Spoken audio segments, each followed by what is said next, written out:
رمضان کریم کریم کریم. اللہ کے فضل و کرم سے رمضان المبارک پھر آیا چاہتا ہے.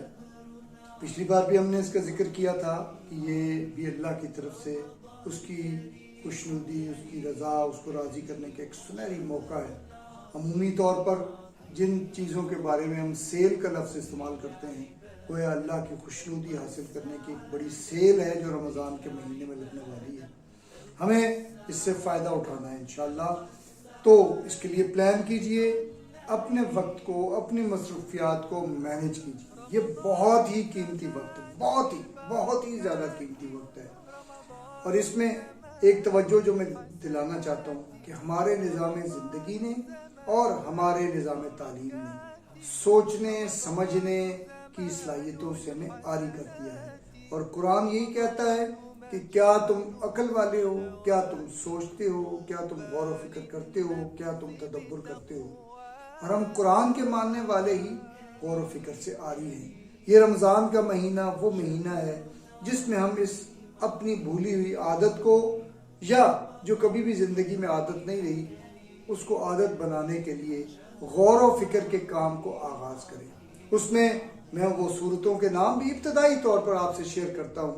سورہ ملک ہے، بیٹھیے، ساری فیملی بیٹھیے، ڈسکس کیجئے. اللہ تعالیٰ وہاں بہت سے سوالات اٹھاتے ہیں، اس پر غور و فکر کیجئے. سورہ رحمان کو اٹھائیے، اس پر اس کا ترجمہ پڑھیں اور پھر ڈیٹیل میں اس پر ڈسکشن کریں.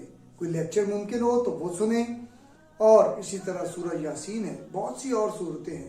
لیکن کچھ غور و فکر کی عادت ڈالنے کے لیے کچھ وقت متعین کر دیں، سوالات کریں، ڈسکشن کریں. اس کے علاوہ ہمارا جو اصل موقع ہے پہنچنے کا، وہ آخرت ہے، وہ جواب دہی ہے. اس سے اپنے تعلق کو مضبوط کرنے کے لیے میں آپ کو وہ کتاب ریکمینڈ کرتا ہوں. آپ چاہیں اور مینیج کر سکیں تو اس کا مطالعہ ضرور شروع کیجئے. وہ 2 صفحے مطالعہ ہو یا 4 صفحے، اکٹھے بیٹھ کے فیملی کے ساتھ. مجھے امید ہے کہ آپ نے ایک دفعہ اگر اس کتاب کے کسی ایک حصے کو پڑھنا شروع کر دیا، پھر آپ کا چھوڑنے کا دل نہیں کرے گا. لیکن اگر ہم نے اس کو رمضان پورے میں لگاتار پڑھا تو مجھے امید ہے انشاءاللہ کہ ہم اندر سے بدلے ہوئے لوگ ہوں گے رمضان کے بعد. اور اس کا نام ہے، نوٹ کر لیجئے، اس کا نام ہے خاصان خدا کا خوف آخرت. اس کے کئی حصے ہیں، پہلے سے لے کر جتنے ممکن ہو سکے اس کو بچوں کے ساتھ، پوری فیملی کے ساتھ، گھر کے سارے ممبرز کے ساتھ بیٹھ کے. یہ وہ وقت بھی ہو سکتا ہے جب افطاری سے پہلے چند سموسے کم ہو جائیں، تھوڑی سی فروٹ چاٹ کم ہو جائے، کوئی مسئلہ نہیں. اگر پکوڑے کچھ کم ہو جائیں پھر بھی مسئلہ نہیں. یہ وقت قیمتی ہے. یہ پکوڑے کھانے اور سموسے کھانے کا وقت نہیں ہے. یہ وقت تو اللہ کے دیو اس نعمت، یعنی اس کی خوشنودی حاصل کرنے کے لمحات ہیں. تو اس کتاب کو کوشش کیجئے، یہ جو ڈسکشن ہے، یہ جو کتاب ہے، کوشش کریں کہ یہ وہ جو دعا کا وقت ہوتا ہے نا، اس سے پہلے اگر ممکن ہو سکے، یا روزانہ فجر کے بعد ممکن ہو سکے، یا دن کے جس وقت بھی ممکن ہو، لیکن ضائع مت کیجیے. بیٹھیں، ڈسکشن کریں.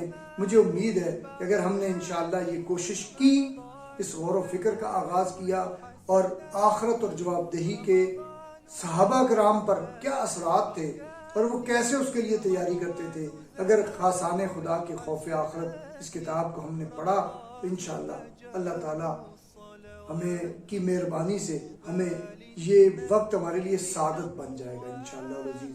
اور رمضان کے بعد ہمیں محسوس ہوگا کہ انشاءاللہ اس رمضان میں اللہ نے ہمیں اپنی رحمتوں سے بے شمار فیض یاب کیا ہے، اور ہماری زندگی بھی بدلی ہوئی زندگی ہوگی انشاءاللہ. اس کا عزم کیجئے، اس کے لیے پلان کیجئے، اور اس کے لیے وقت نکالیے. ابھی سے سب لوگوں کا فیملی میں ذہن بنائیں کہ اس دفعہ ہم نے اللہ کی کہے ہوئے کام کے غور و فکر اس کا آغاز کرنا ہے انشاءاللہ. بہت شکریہ. السلام علیکم